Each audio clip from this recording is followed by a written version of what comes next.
Welcome back sa aking channel mga idol. Ngayong araw magluluto tayo ngayon ng napakasimpleng ulam. Dahon ng ampalaya mga idol. At piniritong isda. So tara na. Una idol, iwain muna natin yung kamoteng baging. May kamoteng baging yan mga idol. Kahit anong klaseng kamote pwede naman dyan mga idol. Kahit kamoteng kahoy. Pero mas masarap ang kamoteng baging. Ganyan ang hiwa niya mga idol. Maliit lang. Tapos hugasan natin yung dahon ng ampalaya. Medyo pigain natin mga idol para matanggal yung konti yung pait niya. Kasi karamihan sa atin ayaw ng mapait, di ba? Ayan. Yung palang kamatis na yan mga idol, kinuha ko lang sa likod. Dahil wala na kaming stock na kamatis. May tanim akong kamatis sa likod. Ayan. I-prepare na natin mga idol. Mangiwa na tayo ng bawang.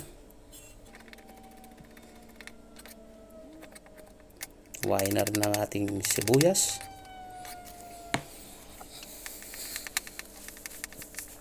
Tapos yung mga kamatis mga idol. Medyo hilaw pa yung isang kamatis pero pwede na yan.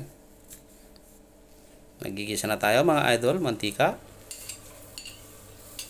Lahat naman tayo mga idol, alam naman ang preparasyon ng ginisa. Siyempre, natural, bawang, sibuyas.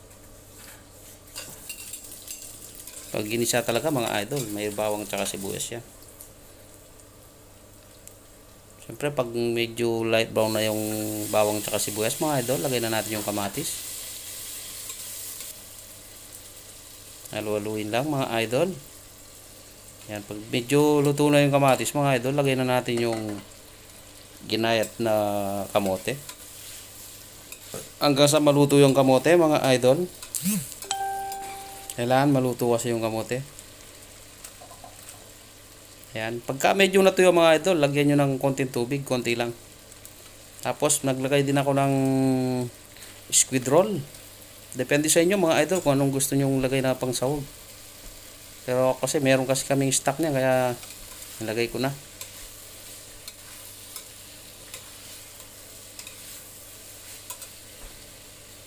Depende sa inyo mga idol kung anong gusto niyo lagay.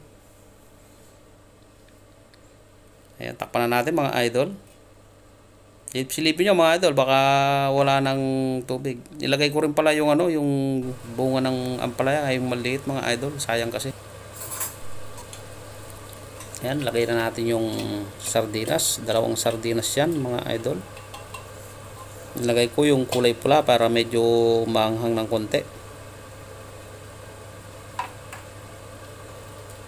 Halu-haluin natin mga idol.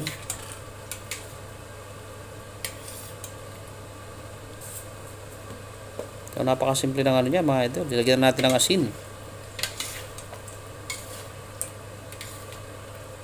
Napakasimpleng luto nito mga idol. Kung meron kayong daon ng ampalaya sa inyong bahay, kung may tanim kayong ampalaya, pwede ito. Napakasarap nito. Lagyan natin ng pampalasa. Nasa inyo mga idol kung anong gusto nyo lang pampalasa. Takpan na natin mga idol. After mga 3 minutes mga idol, buksan na natin. Malambot na yung ating kamote. Ayan, malambot na.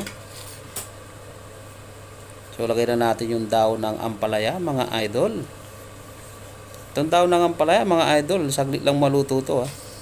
Pag nilagay nyo na, takpan, tapos ang halo lang, pwede na yan mga idol, luto na. Patayin nyo na yung apoy nun mga idol. Luto na yun. Ayan, isang baligtad lang mga idol, para lang pumunta sa ilalim yung nasa ibabaw na daon ng ampalaya. Yan na. Luto na yan mga idol, okay na yan. Napakasarap niyan mga idol. Di ganong mapait yan.